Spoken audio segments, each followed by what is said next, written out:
السلام علیکم ورحمۃ اللہ وبرکاتہ۔ میرے واجب الاحترام دوستو، یہ ایام انتہائی مقدس ایام چل رہے ہیں، اشہر حرم چل رہے ہیں، اشہر حج چل رہے ہیں۔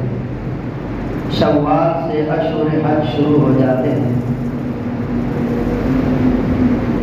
جب اللہ تبارک و تعالی نے حضرت آدم علیہ السلام کو جنت سے زمین پر اتارا تو اللہ تبارک و تعالی نے ساتھ میں اپنا گھر بیت اللہ بھی اتارا اور ارشاد فرمایا کہ اے آدم، جس طریقے سے میرے عرش کا طواف کیا جاتا ہے اسی طریقے سے زمین پر میرے اس گھر کا طواف کیا جائے گا، اور جس طریقے سے میرے عرش کی طرف رخ کر کے نمازیں پڑھی جاتی ہیں، زمین میں اس بیت اللہ کی طرف جو میرا گھر ہے اس کی طرف نمازیں پڑھی جائیں گی۔ حضرت آدم علیہ السلام سے لے کر حضرت اسماعیل علیہ السلام تک تمام انبیاء جتنے بھی گزرے ہیں سب کا قبلہ بیت اللہ تھا، سب بیت اللہ کی طرف رخ کر کے نمازیں پڑھا کرتے تھے۔ جب طوفان نوح آیا تو اس وقت اللہ تبارک و تعالی نے اپنے خاص الخاص فرشتے بھیجے اور ان کو یہ کہا کہ یہ جو بیت اللہ کی تعمیر ہے اس کو اوپر اٹھا لو۔ طوفان نوح میں بیت اللہ کی تعمیر عرش پر اٹھا لی گئی۔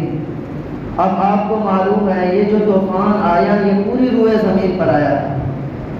اب اس کے بعد جگہ تو باقی تھی لیکن وہ عمارت موجود نہیں تھی۔ اس کے بعد جو انبیاء آئے ہیں وہ اس جگہ کا طواف جا کر کیا کرتے تھے لیکن وہ عمارت موجود نہیں تھی۔ یہ سلسلہ چلتے چلتے حضرت ابراہیم علیہ السلام تک پہنچا۔ اللہ تبارک و تعالیٰ نے حضرت جبریل علیہ السلام کو بھیجا، جا کر میرے حبیب کو بتا کر آئیں یہاں پر میرا ایک گھر موجود ہے، اس کی ازسر نو تعمیر کرو۔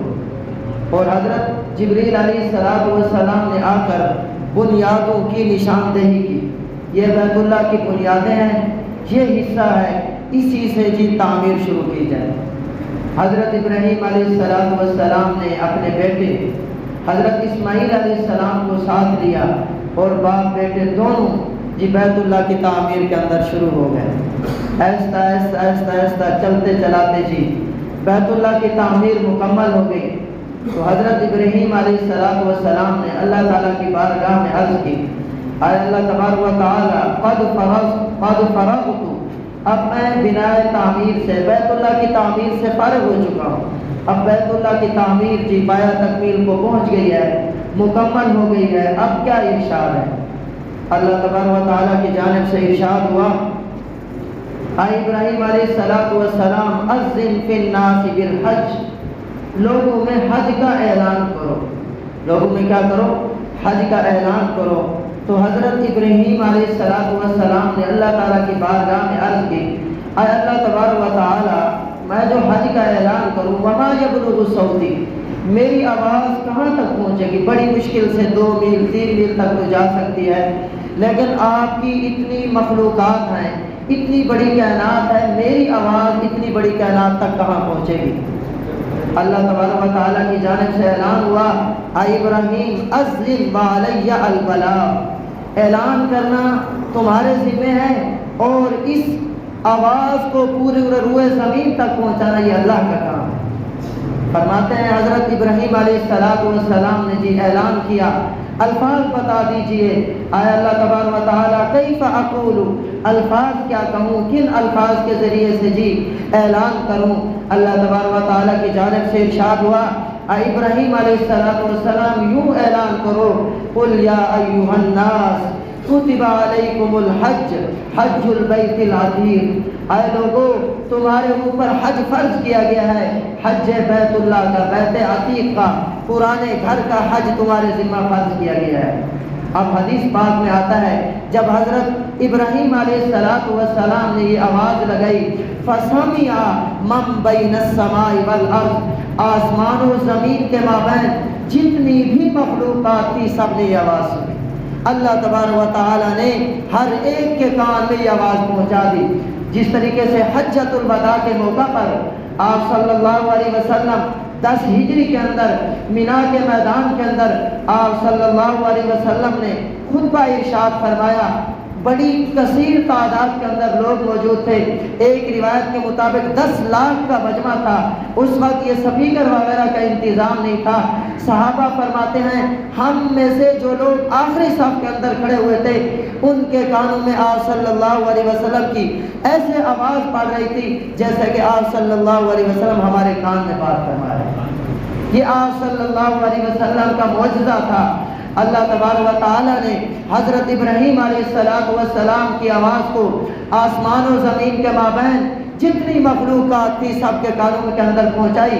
اور اس وقت جتنی مخلوقات تھی سب نے یہ جواب دیا لبیک اے اللہ ہم حاضر ہیں، لبیک اے اللہ ہم حاضر ہیں.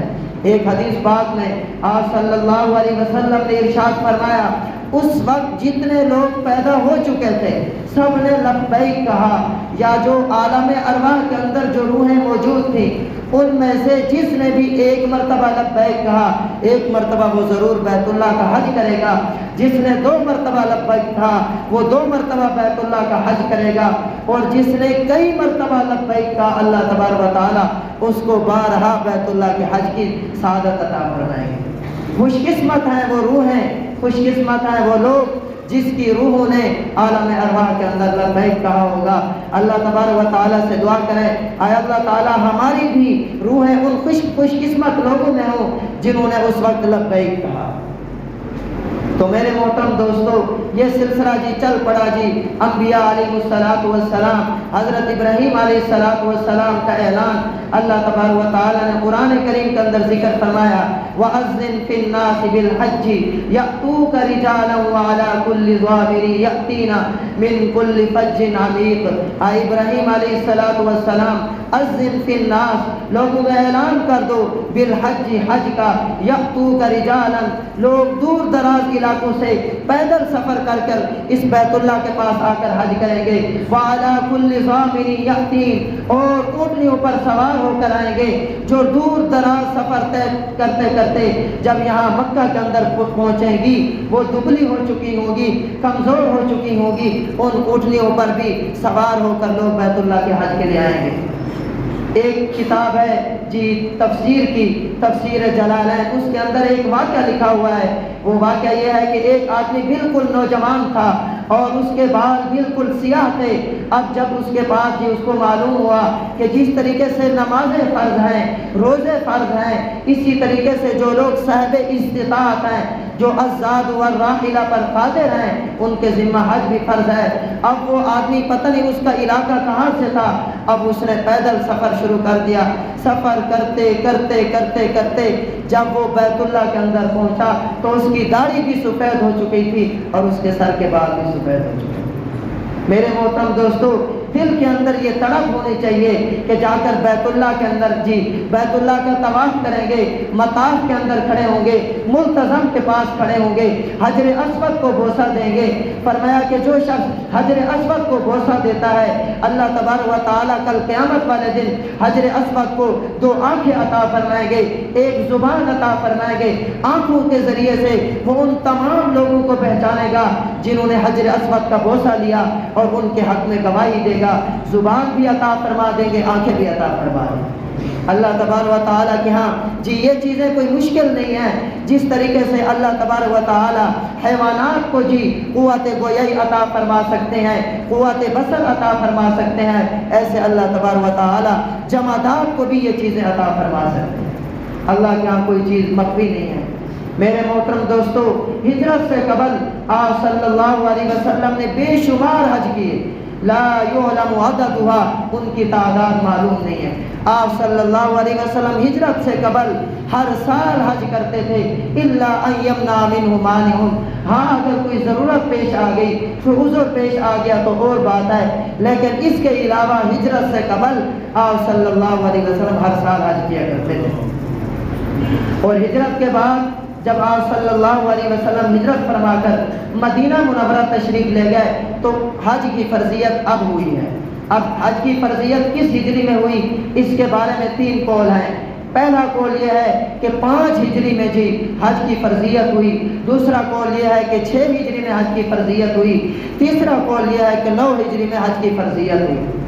اب جی 9 ہجری کے اندر جی حضرت ابوبکر صدیق رضی اللہ تعالی عنہ کو آپ صلی اللہ علیہ وسلم نے صحابہ کا امیر بنا کر بھیجا، آیا ابوبکر صدیق جاؤ جا کر بیت اللہ کا جی طواف کرو، حج کرو، اور جا کر یہ اعلان کرو آج کے بعد بیت اللہ کا کوئی ننگی حالت میں طواف نہیں کر سکتا۔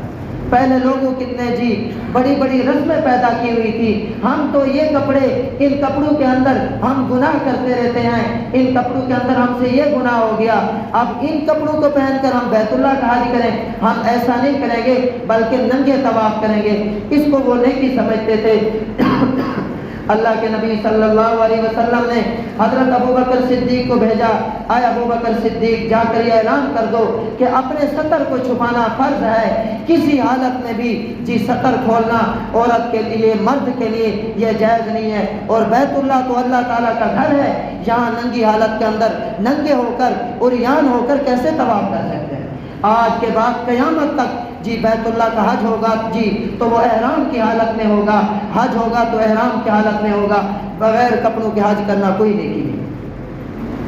یہ 9 ہجری کے اندر حضرت ابوبکر صدیق نے آ کر جی بیت اللہ کا حج کیا اور آ کر یہاں اعلان کیا، اور آج ہجری میں آپ صلی اللہ علیہ وسلم نے حضرت عتاب بن اسید رضی اللہ تعالیٰ عنہ کو لوگوں کا امیر بنا کر بھیجا، اور انہوں نے آ کر جی حج کیا، لوگوں کو جی وہ بتائے، طریقے بتائے کہ طواف کیسے کرنا ہے، رمل کیسے کرنا ہے، صفا مروہ کے درمیان صحیح کیسے کرنی ہے، استلام کیسے کرنا ہے، جی حجر اسود کو بوسہ دینا ہے تو کیسے دینا ہے، اور اگر رش ہے جی لوگوں کی کثیر تعداد موجود ہے تو پھر کیا صورت اختیار کرنی چاہیے، جمرات کو جی پتھر مارنے ہیں تو اس کی کون سی صورت، کیسے ہم جی جمرات کو پتھر ماریں، کنکریاں کیسے ماریں، یہ سارے طریقے آپ صلی اللہ علیہ وسلم نے سکھائے۔ اور یہ حضرت عتاب بن اسید رضی اللہ تعالیٰ عنہ یہ وہی صحابی ہیں جب سن 8 ہجری کے اندر مکہ فتح ہوا تو آپ صلی اللہ علیہ وسلم پھر مدینہ منورہ تشریف لے گئے اور حضرت عتاب بن اسید رضی اللہ تعالیٰ عنہ کو مکہ مکرمہ کا گورنر مقرر کیا۔ یہ وہی صحابی ہیں سن 8 ہجری میں جن کو آپ صلی اللہ علیہ وسلم نے امیر مقرر کیا۔ تو میرے محترم دوستو، فرمایا آپ صلی اللہ علیہ وسلم نے حدیث حضرت ابو ہریرہ رضی اللہ تعالیٰ عنہ کی حدیث ہے، اس سے پہلے قرآن پاک کی آیت، فرمایا ان اول بیت وضع للناس للذی ببکہ مبارکا وہدی للعالمین۔ ان اول بیت، سب سے پہلا گھر، وضع للناس، جو لوگوں کے لیے مقرر کیا گیا ہے وہ مکہ مکرمہ کے اندر موجود ہے، اور اسی مکہ مکرمہ سے پوری روئے زمین کی ابتدا ہوئی ہے۔ پہلے زمین جی کیا تھی، پانی کا ایک بلبلہ تھا، اسی پانی کے بلبلے سے پوری روئے زمین کی ابتدا ہوئی، اسی سے پھیلی ہے۔ وہ پانی کا بلبلہ کہاں موجود تھا؟ مکہ مکرمہ میں موجود تھا، اسی سے جی روئے زمین کی ابتدا ہوئی۔ اسی وجہ سے مکہ مکرمہ کو ام القریٰ کہا جاتا ہے، تمام جگہوں کی ماں، تمام جگہوں کی بنیاد جو ہے وہ کون سی جگہ ہے؟ وہ مکہ مکرمہ ہے۔ تو اسی سے جی روئے زمین کی ابتدا ہوئی، اور سب سے پہلا گھر اللہ تعالیٰ کا کہاں بنا؟ وہ مکہ مکرمہ کے اندر بنا۔ اس کے بارے میں 2 روایتیں ہیں کہ جی بیت اللہ کی تعمیر سب سے پہلے کس نے کی؟ ایک روایت کے مطابق تو اللہ تبارک و تعالیٰ نے جب حضرت آدم علیہ السلام کو جنت سے زمین پر اتارا تو اپنا گھر بھی بیت اللہ بھی ساتھ اتارا۔ دوسری روایت کے مطابق جی فرشتوں نے آ کر تعمیر کی۔ بہرحال سب سے پہلی تعمیر جی جو روئے زمین پر کی گئی ہے وہ اللہ کا گھر بیت اللہ ہے۔ فرمایا ان اول بیت وضع للناس، ان اول بیت، سب سے پہلا گھر، وضع للناس، جو لوگوں کے لیے مقرر کیا گیا، للذی ببکہ، وہ مکہ مکرمہ میں موجود ہے، اس کے اندر اللہ تبارک و تعالیٰ نے مبارکن، برکت رکھ دی ہے، وہدی للناس، اور لوگوں کے لیے جی یہ سراپا ہدایت، برکات ہیں۔ فرمایا اس کی برکات کا تم کیا اندازہ لگا سکتے ہو؟ صرف اس کے اندر جو ایک پتھر جو نصب کیا گیا ہے حجر اسود، ذرا اس کا تم جو ہے نا فضیلت کا اندازہ لگا لو، پھر تمہیں بیت اللہ شریف کی فضیلت معلوم ہوگی۔ فرمایا کہ ایک آدمی ساری زندگی جی گناہ کرتا رہتا ہے، گناہ کرتا رہتا ہے، لیکن جب سچے دل سے آ کے بیت اللہ کا طواف کرتا ہے اور حجر اسود کو بوسہ دیتا ہے، اس کے سارے گناہ معاف ہو جاتے ہیں۔ اور آپ صلی اللہ علیہ وسلم نے فرمایا حجر اسود کو جنت سے اتارا گیا ہے، جب اس کو جنت سے اتارا گیا تھا جی دودھ سے بھی زیادہ سفید تھا، لیکن بنی آدم کی خطاؤں نے اس کو سیاہ کر دیا۔ تو اس سے کیا بات معلوم ہوئی؟ اس سے یہ بات معلوم ہوئی میرے محترم دوستو، جب جمادات کے اوپر جی گناہوں کا اثر ہو جائے، ہو سکتا ہے کہ وہ ایک پتھر جو سفید ہے وہ سیاہی کے اندر تبدیل ہو جاتا ہے، تو پھر قلوب کی کیا حالت ہو۔ ایسے ہی فرمایا اللہ تبارک و تعالیٰ قرآن کریم کے اندر ارشاد فرماتے ہیں کلا بل ران علی قلوبہم ما کانوا یکسبون، کلا ہرگز نہیں بلکہ ان کے قلوب گناہوں کی وجہ سے گناہ کرتے کرتے زنگ آلود ہو۔ حدیث پاک میں ہے جب آدمی ایک گناہ کرتا ہے اس کے دل کے اوپر ایک سیاہ نقطہ لگ جاتا ہے، جب دوسرا گناہ کرتا ہے دوسرا سیاہ نقطہ، حتیٰ کہ گناہ کرتے کرتے اس کا دل سیاہ ہوتا ہے، پھر اس کو کوئی نیکی محسوس نہیں ہوتی، اس کو کوئی گناہ کی برائی اس کے سامنے نہیں آتی۔ تو فرمایا کہ صحبت اختیار کرو جی، نیک لوگوں کی صحبت اختیار کرو، اولیاء اللہ کی صحبت اختیار کرو، ایسے لوگوں کی صحبت کے اندر ہرگز مت بیٹھو جو گناہوں کے عادی ہیں، کفر و شرک کے عادی ہیں، جو سراسر صبح سے لے کر شام تک جی گناہوں کے اندر ڈوبے ہوئے ہیں۔ ان کی محفل کے اندر باتیں ہوتی ہیں، معصیت کی باتیں ہوتی ہیں، باتیں ہو رہی ہیں، غیبت ہو رہی ہے، بات ہو رہی ہے، فحش بات ہو رہی ہے، چغلی ہو رہی ہے، ان کے پاس ہرگز مت بیٹھو، نہیں تو پھر تمہاری طبیعت کے اندر بھی یہ چیزیں پیدا ہوں گی۔ صحبت اختیار کرو، نیک لوگوں کی صحبت اختیار کرو، والدین کی صحبت میں بیٹھو، والدین کی اطاعت و فرما برداری کرو، والدین سے جی دعائیں لو، نیک لوگوں کی صحبت کے اندر جا کر وقت گزارو۔ تو میرے محترم دوستو فرمایا کہ جو آدمی جی طاقت رکھتے ہیں، استطاعت رکھتے ہیں، ان کے اوپر بیت اللہ کا حج کرنا فرض ہے، زندگی میں ایک مرتبہ حج کرنا فرض ہے۔ آیا اللہ تبارک و تعالی اگر ہم زندگی کے اندر بیت اللہ کا حج کر لیتے ہیں تو اس سے ہمیں کیا فائدہ حاصل ہوگا؟ اس روایت کو حضرت ابو ہریرہ رضی اللہ تعالیٰ عنہ نے روایت کیا، فرمایا حضور صلی اللہ علیہ وسلم نے ارشاد فرمایا من حج للہ فلم یرفث ولم یفسق رجع کیوم ولدته امہ، جس شخص نے اللہ کی رضا کی خاطر بیت اللہ کا حج کیا، کس کے لیے؟ اللہ کی رضا کی خاطر۔ ایک حدیث پاک میں آپ صلی اللہ علیہ وسلم نے ارشاد فرمایا قرب قیامت جی بیت اللہ کا حج کرنے والے مختلف قسم کے لوگ ہوں گے۔ نمبر ایک مالدار لوگ جی بیت اللہ کا حج کریں گے ریا کی وجہ سے، لوگوں کو دکھلانے کی وجہ سے کہ جی اس کو حاجی کہو، لوگ مجھے حاجی کہیں، اس وجہ سے امیر مالدار لوگ حج کر رہے ہیں، ان کا حج قبول نہیں ہوگا۔ فرمایا کہ میری امت کے جی جو متوسط طبقہ کے لوگ ہوں گے وہ بیت اللہ کا حج کریں گے تجارت کی غرض سے، کچھ مال یہاں سے لے کر جائیں گے، کچھ وہاں سے لے کر آئیں گے، مقصد تجارت ہوگی، مقصد بیت اللہ کا حج نہیں ہوگا، اللہ کی رضا نہیں ہوگی۔ اور فرمایا قرب قیامت کے اندر میری امت کے جی جو علماء لوگ ہیں یہ بھی ریاکاری کی وجہ سے حج کریں گے، جی لوگ کہیں گے فلاں عالم نے اتنے حج کیے ہوئے ہیں، فلاں عالم نے اتنے حج کیے ہوئے ہیں۔ اور فرمایا کہ میری امت کے جو غرباء لوگ ہوں گے یہ قرب قیامت کے اندر بھیک مانگنے کی غرض سے حج کریں گے۔ اب یہاں سے جا رہے ہیں جی دوسرے ممالک سے جا رہے ہیں، جانے کا مقصد یہ ہے وہاں جا کر بھیک مانگیں گے، یہ اللہ کی رضا کی خاطر حج نہیں ہے۔ میرے محترم دوستو فرمایا پہلی شرط لگا دی آپ صلی اللہ علیہ وسلم نے من حج للہ، جس شخص نے اللہ کی رضا کی خاطر حج کیا، کوئی دنیاوی غرض نہیں ہے، کوئی ریا نہیں ہے، کوئی جی مال و تجارت کی غرض سے نہیں جا رہا، کوئی دکھلاوے کی غرض سے نہیں جا رہا، کوئی بھیک مانگنے کی غرض سے نہیں جا رہا، صرف اس غرض سے جا رہا ہے یہ اللہ کا فریضہ ہے میرے ذمہ، میں نے اس کو ادا کرنا ہے۔ فرمایا کہ جب یہ آدمی اس نیت سے جاتا ہے اور جا کر اس نے تمام ارکان ادا کیے، ان ارکان کے اندر فلم یرفث، اس نے کوئی بے حجابی کی بات نہیں کی، اگر اس کے گھر والے جی ساتھ تھے تو اس دوران حج جی اس نے اپنے گھر والوں سے وہ باتیں جی جو جائز ہوتی ہیں غیر احرام میں، احرام کی حالت میں اس نے وہ باتیں ان سے نہیں کی۔ مطلب یہ ہے کہ جمع نہیں کیا، دوائی جمع کی طرف جو چیزیں جی پہنچانے والی ہیں وہ باتیں زبان سے بھی نہیں کی، اشارہ تک بھی وہ باتیں نہیں کی۔ ویسے تو میرے محترم دوستو بغیر احرام کے تو یہ سب باتیں جائز ہیں، لیکن فرمایا احرام میں یہ باتیں ممنوع ہیں، چاہے وہ تمہاری بیوی ہی کیوں نہیں ہے، لیکن احرام کی حالت کے اندر بے حجابی کی بات نہیں کرنی، ایسی بات نہیں کرنی جو وہ جماع تک لے جائے، ایسی بات نہیں کرنی۔ فرمایا فلم یرفث، اس نے جماع نہیں کیا، ولم یفسق، اس نے کوئی گناہ کا کام نہیں کیا۔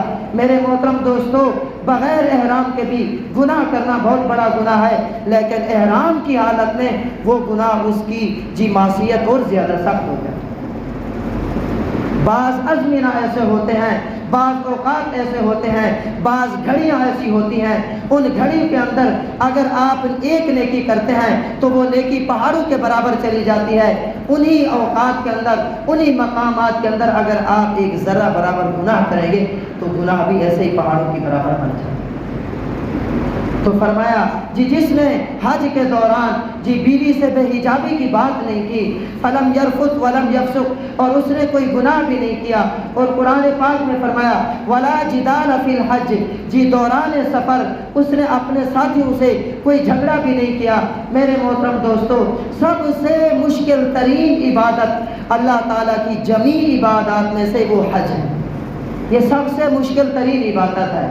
اس حالت کے اندر تمہیں مشقت بھی آئے گی، سفر کی تھکاوٹ بھی آئے گی، اور اسی طریقے سے تمہیں بسا اوقات کوئی تمہیں ڈانٹ بھی دے گا، لیکن تم نے ان کی اذیتوں کو برداشت کرنا ہے، صرف برداشت نہیں کرنا بلکہ اس کے اوپر صبر بھی کرنا ہے۔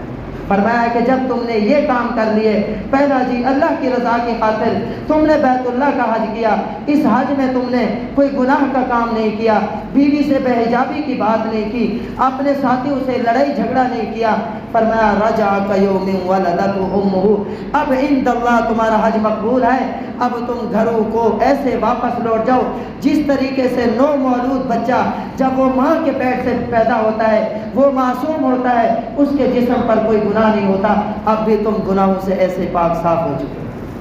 یہ ہے میرے محترم دوستو حج کی فضیلت۔ ایک مرتبہ حضرت عمر بن خطاب رضی اللہ تعالی عنہ صفا مروہ کے درمیان موجود تھے، ایک جماعت آئی، عراق کے رہنے والے لوگ تھے، آ کر انہوں نے بیت اللہ کا حج کیا، بیت اللہ کا اونٹوں پر سوار تھے، اپنی سواریوں سے اترنے کے بعد بیت اللہ کا حج کیا، حج کرنے کے بعد جا کر صفا مروہ کے درمیان سعی کی، تو حضرت عمر بن خطاب رضی اللہ تعالی عنہ صفا مروہ کے درمیان موجود تھے، فرمایا کہ ذرا ان لوگوں کو میرے پاس بلا کر لاؤ۔ جب وہ لوگ حضرت عمر بن خطاب رضی اللہ تعالی عنہ کے پاس پہنچے تو حضرت عمر بن خطاب رضی اللہ تعالی عنہ نے سوال کیا، ذرا یہ بتاؤ تم لوگ کہاں سے آئے ہو؟ تو انہوں نے کہا کہ ہم عراق سے آئے ہیں، ہم عراق کے رہنے والے لوگ ہیں۔ حضرت عمر بن خطاب رضی اللہ تعالی عنہ نے دوسرا سوال یہ کیا، ذرا یہ بتاؤ کس مقصد کے لیے آئے ہو؟ آنے کا مقصد کیا ہے؟ یہاں اس نیت سے تو نہیں ہے یہاں آ کر تم نے کسی سے قرض کا مطالبہ کر رہا ہو، یا یہاں تمہاری کوئی میراث ہو، اس میراث کے مطالبے کی غرض سے تو نہیں ہے۔ کہنے لگے کہ نہیں، کوئی غرض نہیں ہے، صرف اللہ کی رضا کی خاطر آئے ہیں۔ تو جب حضرت عمر بن خطاب رضی اللہ تعالی عنہ نے یہ کلمہ سنا، فرمایا کہ پھر اسرنو اعمال کرو، پچھلے تمہارے سارے صغیرہ کبیرہ گناہ معاف ہو چکے۔ میرے محترم دوستو یہ حج اللہ تعالیٰ کی عظیم الشان عبادت ہے۔ سال کے اندر ہم نماز جب چاہیں پڑھ سکتے ہیں، صدقہ جب چاہیں کر سکتے ہیں، خیرات جب چاہیں کر سکتے ہیں، نفلی روزے جب چاہیں کر سکتے ہیں، لیکن نفلی حج اور فرض حج وہ ہر وقت نہیں کر سکتے، بلکہ ان کے لیے اوقات مقرر ہیں، وہ اوقات یہی مہینے جو چل رہے ہیں۔ آپ صلی اللہ علیہ وسلم نے ارشاد فرمایا من اراد الحج فلیتعجل، جو حج کا ارادہ کرتا ہے وہ اپنے ارادہ کو ذرا جلدی پائے تکمیل تک پہنچائے۔ فرمایا کہ جس آدمی کے اوپر حج فرض تھا، اب اس کے پاس اتنی رقم موجود ہے، وہ بیت اللہ کے سفر کے سارے اخراجات برداشت کر سکتا ہے، وہاں کے رہائش کے کھانے پینے کے سارے اخراجات برداشت کر سکتا ہے، اور اس دوران جتنا وہ اپنے گھر والوں سے دور رہے گا اتنے دنوں کا گھر والوں کو خرچہ دے کر بھی جا سکتا ہے۔ اس کے باوجود بھی اس نے حج نہیں کیا۔ فرمایا کہ اب اس کو چاہیے چاہے یہودی ہو کر مرے چاہے نصرانی ہو کر مرے، ہمیں اس کی کوئی پرواہ نہیں کہ اللہ کا اتنا بڑا فریضہ اس کے ذمے ہے، لیکن یہ دنیا کی محبت کے اندر پڑا ہوا ہے، پیسے کو محبوب سمجھ رہا ہے، اللہ کے فرض کو ادا نہیں کر رہا۔ پھر فل شاء، اگر چاہے تو یہودی ہو کر مرے، ان شاء یہودیاں اور ان شاء نصرانیاں، چاہے تو یہودی ہو کر مرے چاہے تو نصرانی ہو کر مرے، ہمیں اس کی کوئی پرواہ نہیں۔ حضرت ابراہیم نخعی، حضرت سعید بن جبیر فرماتے کہ تھے کہ جو آدمی ذات پر بھی قادر ہے، یعنی اس کے پاس پیسے بھی موجود ہیں، سواری کا انتظام بھی کر سکتا ہے، اس کے باوجود بھی اس نے بیت اللہ کا حج نہیں کیا، تو فرماتے تھے کہ ایسے لوگ جب وہ مر جاتے اس کے جنازے کے اندر شریک نہیں ہوتے۔ اور ایک دوسری حدیث میں پڑھ رہا تھا، فرمایا کہ جب آدمی مرتا ہے اور اس کے ذمہ حج فرض تھا، اب اس نے حج ادا نہیں کیا، تو اس وقت وہ تمنا کر رہا ہوتا ہے کہ کاش کہ میری روح کو اس وقت نہ نکالا جائے، مجھے اتنی مہلت دے دی جائے کہ جا کر میں بیت اللہ کا حج کر سکوں اور اپنا فرض حج ادا کر سکوں۔ میرے محترم دوستو، آج ہمارے اندر بہت سارے لوگ موجود ہیں جن کے ذمہ حج فرض ہو چکا ہے، لیکن اس کے باوجود بھی وہ بیت اللہ کا حج نہیں کرتے۔ صرف آپ صلی اللہ علیہ وسلم نے خود حج نہیں کیا، بلکہ آپ نے خود بھی حج کیا اور آپ کی ازواج مطہرات نے بھی حج کیا۔ حضرت عبداللہ بن عباس رضی اللہ تعالی عنہما جب ان کی آنکھوں کی بینائی چلی گئی تو ایک مرتبہ کہنے لگے، اے میرے شاگردو، میری آنکھوں کی بینائی چلی گئی ہے، مجھے کسی چیز کے اوپر افسوس نہیں ہے، لیکن مجھے افسوس یہ ہے کہ اب میں بیت اللہ کا حج پیدل نہیں کر سکتا۔ حج تو کرتا ہوں لیکن اب پیدل حج نہیں کر سکتا۔ اپنے بیٹوں کو مرنے کے وقت اور اس سے پہلے ہر وقت نصیحت کیا کرتے تھے، اے میرے بیٹو بیت اللہ کا حج پیدل کیا کرو۔ فرمایا کہ جو آدمی بیت اللہ کا حج کرتا ہے، اب جب وہ ایک نیکی کرتا ہے، ایک نیکی کا ثواب 700 نیکیوں کے برابر، اور فرمایا کہ اس کو ایک نیکی کا ثواب جو ہے نا وہ حرم کی نیکیوں کے برابر ملے گا۔ آپ سے پوچھا گیا، اے اللہ کے رسول صلی اللہ علیہ وسلم، حرم کی نیکیوں کا کیا ثواب ہے؟ فرمایا کہ حرم کی نیکیوں کا ثواب 70 لاکھ نیکیوں کے برابر ہے، اور اس اعتبار سے حرم کے اندر ایک نیکی 7 کروڑ نیکیوں کے برابر ہے۔ آپ صلی اللہ علیہ وسلم نے ارشاد فرمایا کہ جو شخص آ کر مسجد حرام کے اندر ایک نماز پڑھتا ہے، ایک نماز کا ثواب 1 لاکھ نمازوں کے برابر ہے، اور جو لوگ جا کر مسجد نبی کے اندر نماز پڑھتے ہیں، ایک نماز کا ثواب 50,000 نمازوں کے برابر ہے، اور جو لوگ جماعت کے ساتھ نماز پڑھیں گے تو پھر ایک نماز کا ثواب کتنا بن جاتا ہے؟ 27 نمازوں کے ثواب کے برابر چلا جاتا ہے۔ تو میرے محترم دوستو، اب یہ ایام حج چل رہے ہیں، اللہ تبارک و تعالیٰ نے جن لوگوں کو مال و دولت عطا فرمائی ہے وہ ضرور حج کریں۔ ایک واقعہ سنا کر اپنی بات کو ختم کرنا چاہتا ہوں۔ سعدون خولانی رحمۃ اللہ علیہ ایک بہت بڑے اللہ تعالیٰ کے ولی گزرے ہیں، اللہ تعالیٰ کے نیک بندے گزرے ہیں۔ ایک جماعت ان کے پاس آئی، قبیلہ، انہوں نے آ کر ان کے سامنے ایک واقعہ بیان کیا۔ وہ واقعہ یہ بیان کیا کہ قبیلہ قطامہ کے لوگوں نے ایک شخص کو قتل کیا، اور قتل کرنے کے بعد ان کا غصہ ٹھنڈا نہیں ہوا، پھر پوری رات وہ کوشش کے اندر لگے رہے، آگ جلاتے رہے، خشک لکڑیاں بھی لے کر آئے، اور جتنے بھی جو چیزیں آگ کو ذرا جلدی پکڑتی ہیں انہوں نے وہ تمام چیزیں، تمام اسباب اختیار کیے، آگ کے اندر جلانا چاہا، لیکن اس کی لاش کو آگ نے چھویا تک نہیں ہے۔